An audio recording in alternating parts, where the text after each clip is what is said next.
Hello everyone, Teresa here.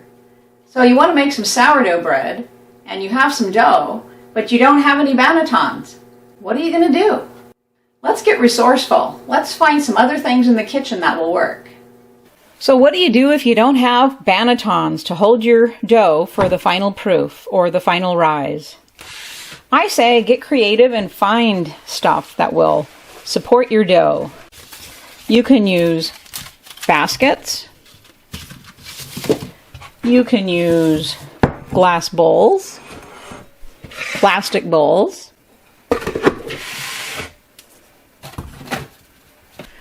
You can use colanders, which has the added benefit of airflow to help you get that dried skin on the very outside of the dough.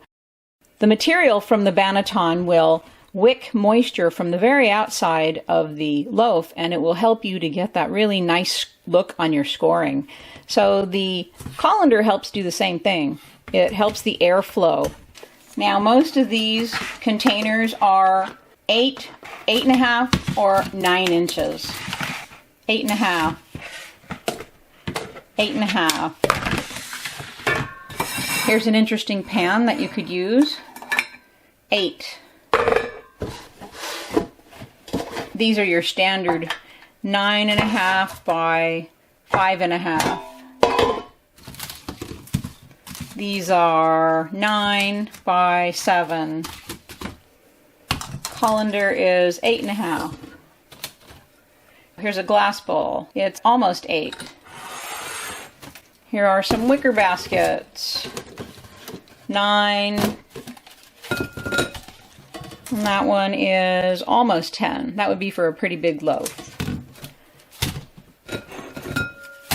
All these different types of containers would hold your dough and give it support during the final proof. To use a colander, you would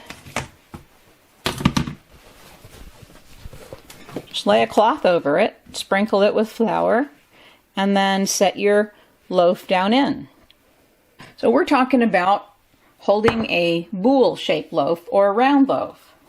So what you would do is you would again get a smooth cloth, smooth kitchen cloth. Any of these types of cloths will do as long as they're smooth.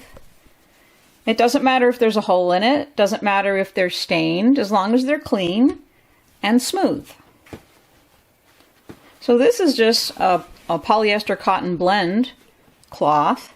This is what you would do. You lay the cloth flat over the bowl or basket. You take your dusting flour and sprinkle it over the top. And we do it this way flat so that more of the flour goes where you want it to. If you push the cloth down in, then the flour will tend to all just fall to the bottom. So lay it flat, sprinkle your flour. Then take your boule, your dough, sprinkle some flour on the top of that and smooth it. So a layer of flour here and a layer of flour here will help so that it doesn't stick. You turn it upside down with the seam side up and you place it down in. There, now you can see that more of the flour actually went where it was supposed to be. Let's say you have a batard and you don't have anything to proof it in. These are shaped like a batard. You could actually put your dough right into a bread pan and raise it and bake it there. If you like the freestyle artisan hearth type loaf, then you'll want to proof it in something and then turn it out so that when you have it on the stone, it's freestyle and it bakes on its own and not in a pan. So here's a couple things that you can do. You could take a smooth kitchen cloth,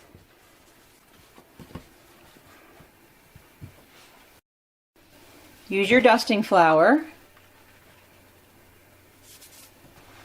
place your batard in the middle, and then you could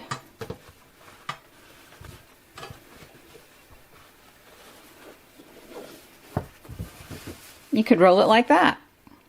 That would help support the loaf while it did its final proof. Or you could support it on the sides say you could use your bread pans. You could even go like this. That will support your batard while it does the final proof. Another thing that you can do is use the bread pan itself for a support. So you would final proof your batard in there, and then you would take it out and turn it onto a peel, and then get it into your oven and bake it. So those are some more ideas for what to use when you don't have a banneton. I also have some baskets. These are shaped similar to a batard or a torpedo batard. And I've got several of them, so I could make a lot of little loaves. That would be really nice. There's lots of things that you can do if you don't have a banneton, and one of them is to come up with some sort of a couche.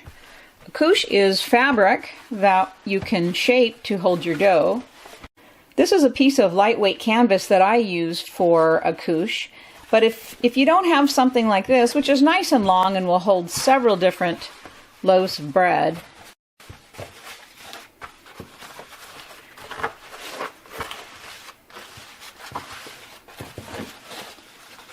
so you basically shape them like that, flour them, and put your loaves in, and then the loaves hold each other up. If you don't have something like that, then you use some other smooth type of cloth that you do have. So this is just a regular smooth kitchen cloth, and you can do something real similar with just this. Sprinkle some flour.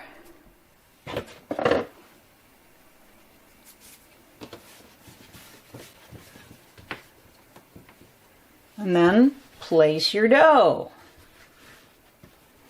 Since this is only one loaf and I don't have any other loaves to hold it up, I could roll this up like this.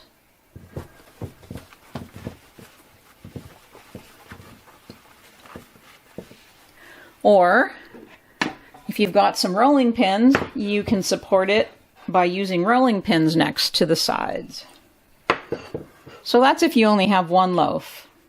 If you have several loaves, then you pull up a fold of your cloth, and then you flour it here, and then you fold that up, and then you just continue to go. So this nice plain kitchen cloth will hold your baguettes just fine. You can also use this for batards. So here are 3 different ways of coming up with ideas to support your dough while it's doing its final proof, and none of them use a banneton. Just be creative. There's all kinds of things that you can find in your house that will work to support the dough while it does its final rise. Be resourceful. See what you have handy around the kitchen.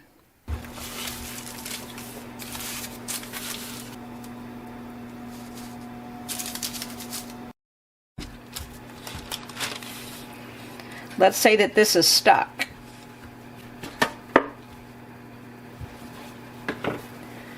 It's not stuck, but let's say it is stuck. You would spray the outside of the cloth and carefully peel it back. You could even spray here and carefully peel it back. And then it'll come off. At least it will come off more easily than if you just rip it off.